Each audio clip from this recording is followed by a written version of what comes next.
What's going on, guys? This is BunnyMuffins. I have the new meta snapshot for patch 10.20 if you guys want to take a look. We have new comps. Some things have shifted around, some new S tiers, some new A tiers, some new B tiers, and we are going to look at how the buffs and nerfs of the recent patch have affected the meta. If you guys are new to the channel, go ahead and hit the subscribe button right beneath the video. And after watching the video, if you guys found this helpful, go ahead and give a like rating to the video as well. I heard if you don't do this, you'll be stuck on 8 Aphelioses no matter how much gold you roll down. Without further ado, let's get right into what the comps are. We're going to do a brief overview first. So S tiers, Elderwood, Ashe, Moonlight, Aphelios still. Ahri, Shade, Dusk, Duelist, Enlightened, and Cultist in A tier. So we got a couple new faces there. I dropped Sharpshooters down to B tier because there was a slight Jinx nerf. It was kind of like a weird fix there. And then we have Wukong, Warlords, Twisted Fate Reroll, Moonlight Diana, and Moonlight Lissandra in the B tier. Not really going to touch on C tier because no one good really plays them. And when they do, it's like a one set of every like 20 or 50 games. So first up on the Ashe Brawler Elderwood, not too many changes here. You're still going to go for the typical Ashe carry into set late game with a bunch of ability power items. You want to mix a tank and damage items, so you could put all your ability power items on Zed, all the attack speed and attack damage items on Ashe, all the tanky items on the Nunu, or like Set or Warwick can use the tank items as well if you don't have Nunu at 2-star, for example. And what I've seen, like the biggest changes from this week compared to last patch is that most people, right now I have the 6 Brawler, 6 Elderwood version, just so you know, like all the units that could belong in this composition. But what I've been seeing a lot more recently is the 6 Elderwood, 4 Brawler composition. So something to look out for is that you want to be trying to play 6 Elderwoods a little more often than you would be trying to play 6 Brawler, which was kind of the opposite of last patch. Some other things you could put in is like a random Kayn, more sets, if you want, and just like any strong random legendary units. Some people like Azir. It just depends on what you hit, but once you have a core, you could drop some of these synergies and add random legendary units, and this goes for a lot of the other compositions. If you guys want a little bit more detail on how to play these comps or like what the requirements are, go ahead and check out the guide section on my website at bunnymuffins.lol/meta, where I update the meta snapshot every Friday for you guys to look at. Next up, we have Moonlight Aphelios. I love this comp personally. It is very strong, and it's like kind of easy to play once you get the hang of it, I think. And once you hit the composition, you pretty much perma win streak until you get to level 9, where you put in a bunch of legendaries and win the late game that way. But it is a little risky. If you don't hit the Aphelios 3-star, the game gets a little tricky in my opinion. So what you want to do is get Chosen Moonlight and then roll for like your Moonlight 1 cost and then Aphelios later, and then just level up, play 4 Spirit. She gets a ton of attacks, or he gets a ton of attack speed. I know you guys tease me in the comments. I always mess up Aphelios, guy or girl. I have no idea why, but like I often call him a she, but it is a guy. I do know this, but if I accidentally say it in the future, just disregard it. You know, it's just a mistake. But he attacks super quickly with the Rage Blade, with the 4 Spirit buff, and with like the Yuumi buffs as well. And he just like 1v9s everything at the end of the round. So really strong comp. I really love playing it. One thing to note, I used to list out the counter to Aphelios as like a lot of crowd control. And because of that, everyone's building Quicksilver Sash on Aphelios now. That's like always the best in slot 3rd item after Guardian Angel and Rageblade.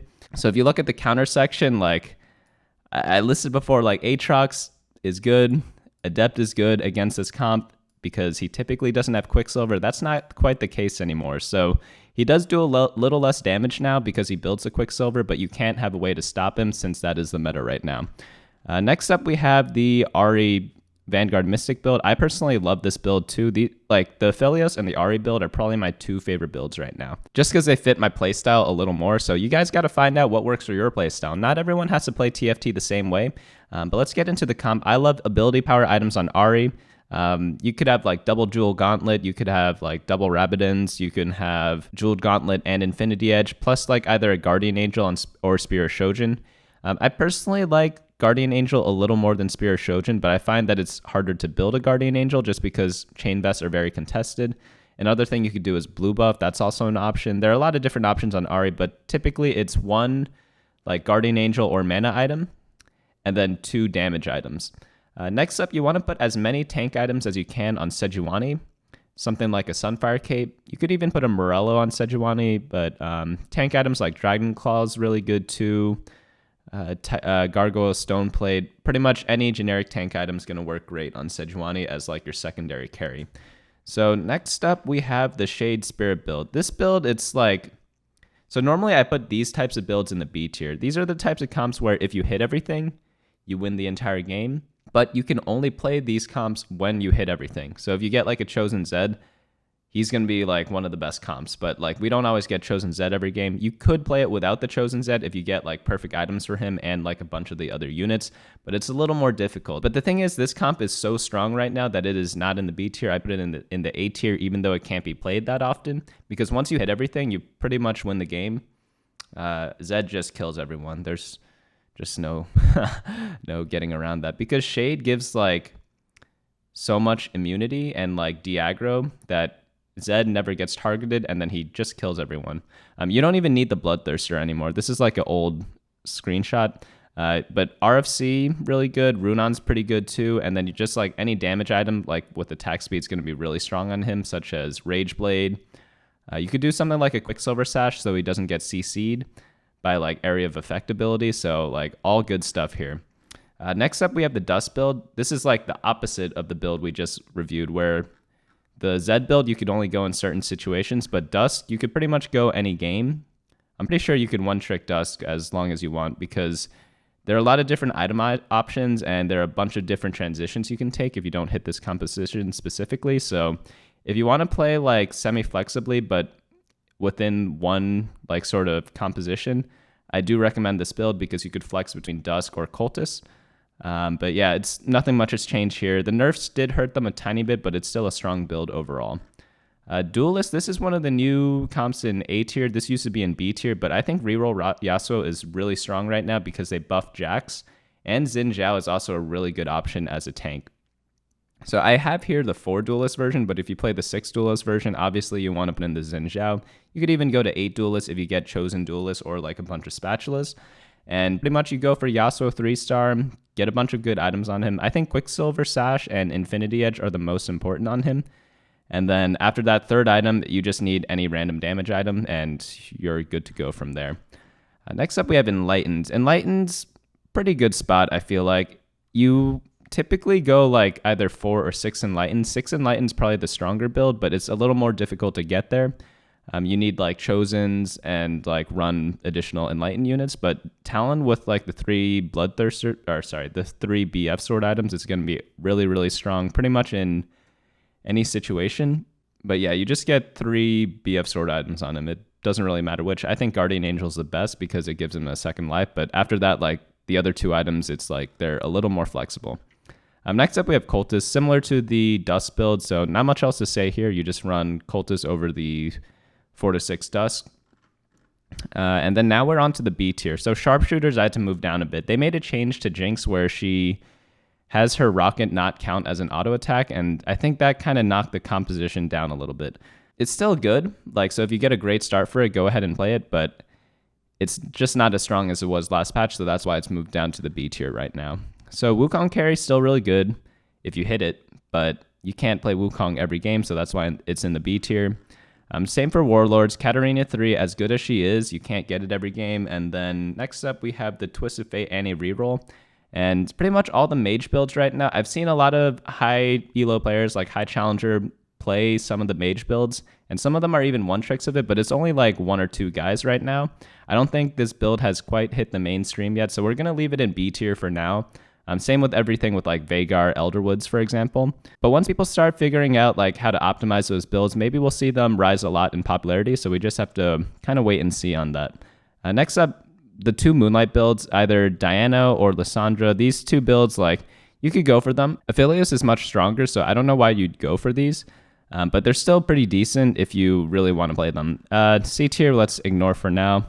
And also, I know 6 Fortune got a buff, but like, if you guys get any jackpots with it or like anything goofy happens, like go ahead, tweet at me with like the image of your game, like take a screenshot, BunnyMuffins LOL on Twitter, and just let me know what happened. How long was your fortune streak, and like were you running 3 or 6 fortune? Because I am quite curious, but I haven't seen that many people run fortune in like the mid to late game, only in the early game.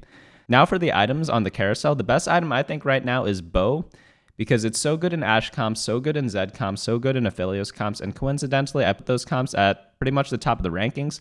Also, after Sunfire got nerfed, you don't need Belt and Chain quite as much as you did before. After that, we have Chain Vest, Sword in S tier, I would say, and then Glove in A tier. Rod is in B tier, and then C tier is Belt, and then followed by Negatron and Tier. You just don't really want Negatron or Tier. Belt is like, you don't want it either, but it's like, it's at least kind of usable, you know, because if you get the Sunfire Cape, it's really good. Sunfire Cape, really, really strong, don't get me wrong, but the nerfs did affect it a little bit. It's not quite as auto-win as it was in last patch. So now for the item quadrant. I wrote TBD here, but no longer. I need to delete that because we have the new item quadrant for patch 10.20 for set 4. So this is the first time I unleashed this for set 4. So how to read this, in case you guys are new to the channel, as I'm sure some of you guys are. Strength and versatility are measured for each item, and then the items on the top right are both strong and versatile. Items on the bottom left are situational and weak. And then the top left and bottom right, you guys have to kind of figure out when to build these items on your own. In each of your games, just because they are all either situational based on what your health is or what your team comp is. So at the top right, we have Quicksilver Sash. So no surprise that this rose up to be the strongest item. If you guys watched my set 4 preview, where I ran over all the other champions in the set, I noticed that there was a ton of crowd control in this set. So guess what item's going to be really good when a lot of crowd control is present? Probably one that makes you immune to all of them for the first 15 seconds of the game, right? So that's why Quicksilver's over there. Other really strong items are Sunfire Cape, Hand of Justice, and Guardian Angel. And the reason why these 4 items are so good right now is because they fit in so many different compositions, and they're all pretty good. So it's like, you could always just build these early game. Well, you don't need Quicksilver Sash early game because it's kind of weak there, but like, it's good late game. But all these other items, you could build them early game, try to flex into different compositions, or just like use them for your main one. It doesn't really matter. All good stuff there. But again, like for top left and bottom right, you guys kind of like the bottom right ones, you kind of, sometimes you just have to build them. If you are like super low on health, or maybe you're trying to win streak and you want to keep that up, maybe build a locket if you want after a certain stage. And then items like on the top left, like RFC, it's super good on like Zed, but like not too many other champions. Same with like Wukong. Great on Wukong, and you 100% need that item on those champions, but like when you're playing Riven, you don't really need a rapid fire cannon, you know? So that's why it's on the top left and not the top right. If you guys want to know how do I make this meta snapshot, I go into the methodology down here. But let's go back to the summary. S tier, I have all of them here. A tiers, B tiers, and C tiers. Typically, don't play the C tiers. Only play the B tiers if you get a great start for them. A tiers you can kind of play whenever, and then you'd really want to try to like play the S tiers as much as you can, guys, because like those are going to be the really powerful comps for this patch. But yeah, guys, let me know what types of compositions are your favorite in the comments below. Maybe tell me like what elo you guys are as well, because I'm kind of curious as to what level my viewers are at right now. I know it's the start of the set, so people don't have time to climb up to the rank that they were in the past. But just let me know down in the comments below. Also, if you guys are interested in discussing this patch with other players, go ahead and join my Discord at bunnymuffins.lol/discord. And if you guys want to get some TFT news or get some of my TFT thoughts, go ahead and follow me on Twitter at twitter.com/bunnymuffinslol. But yeah, that's it for this week. It's looking like a pretty decent patch, I think. I think they made some good changes. They should have touched Kayn a little more. I feel like Kayn has taken over a lot of different games. So I wish they did something to him, but like, you know, they can't always get everything like to whatever I want, you know? So it's like, I feel like I'd be asking for too much if that happened, but it should be fun overall. Let me know what you guys think about the patch in general. But yeah, I'll see you guys next time. Hey guys, thanks so much for watching. Don't forget to share and subscribe. And of course, smash that like button. Each like is an LP I gain before the next video.